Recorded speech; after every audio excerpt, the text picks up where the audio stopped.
Have you ever wished you could just step back in time? Well, imagine finding a letter from 1885. Not some dry history book, but a real personal memoir from a grandfather to his grandkids. It's an unfiltered window into the 19th century. And today, we're going to open that letter and walk right in. So these are the very first words from Henry Arnold White. It's the winter of 1885, he's 61 years old, and his wife has just encouraged him to write down his life story. We're about to see the massive changes of the 1800s, but not from a textbook. We're seeing it all through his eyes. All right, so first up, let's get to know the man himself. Who was Henry Arnold White, and what was the world like when he was born? Henry's story kicks off in 1824, in a small farming town in Rhode Island. And he paints a picture for us. He talks about rolling hills and stone walls, farms carved out of the forest by hard Yankee labor. He was the oldest of 3 kids, and he grew up in a world where you had to grow or make pretty much everything you needed. As he put it, they were just simpler days. But that simple life, it wasn't going to last. Let's dig into the one big decision that completely changed the direction of his family's future forever. What's so wild about this is the pivot point. Right around 1839, when Henry was just 15 years old, his dad moves the family to Killingly, Connecticut. Now, on a map, it's a super short trip, but in reality, they basically leaped into a different century. It was a totally new economic and social world. And this right here just lays it all out, doesn't it? On one side, you have the quiet, steady rhythm of the farm life he knew. On the other, you have the nonstop hum and energy of industrial Connecticut.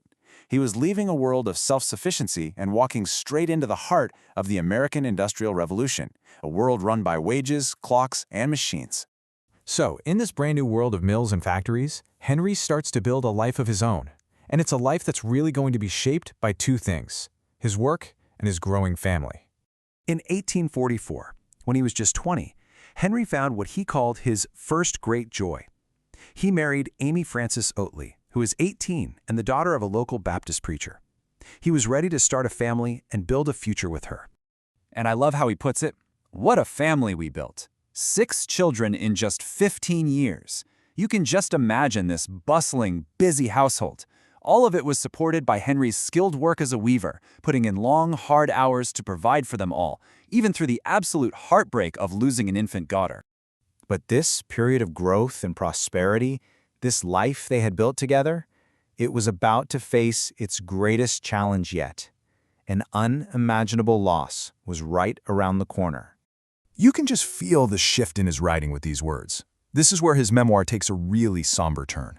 He's about to recount the hardest year of his life, a tragedy that, even 20 years later, still hurt him to write about. So, in November 1864, the unthinkable happens. His wife Amy dies, suddenly, at just 38 years old. Henry is left a widower with 5 kids, and the youngest was only 4. He said, "Those were dark days." But here's what's so incredible.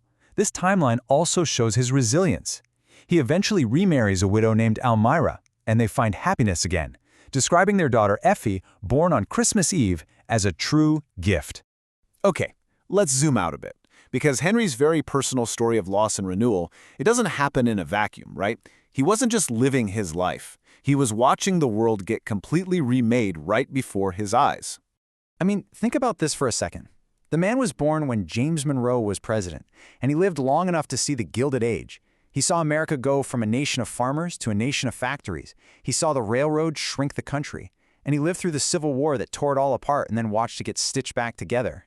So after all that change, all that hard work, what did it all amount to for him? Well, check out this number, $1,400. That was the value of his property in 1870. Now, he wasn't a rich man, but that's not the point. Through decades of work as a weaver, a manufacturer, later a carpenter, he had achieved something really remarkable, a stable, middle-class life. He had built his own little piece of the American dream. All right, so as he starts wrapping up this incredible letter, Henry does what any good grandfather would do. He boils down everything he's learned, all the joy, all the sorrow, all the hard work, into some timeless advice for the generations to come.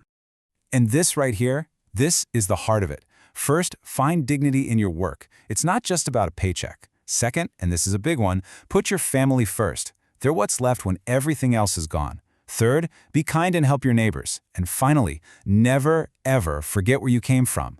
A long line of people who just refuse to give up. You know, when you step back, Henry's letter is so much more than just a history lesson. It's a universal story about getting through huge changes, weathering unbelievable loss, and holding on to the things that actually matter. It's really just a testament to resilience. Hearing Henry's voice from way back in 1885 is a powerful reminder that every single one of our families has a story of struggle and perseverance. And it kind of leaves you with one last question to think about. What hard-won lessons are buried in our own family histories, just waiting for us to find them?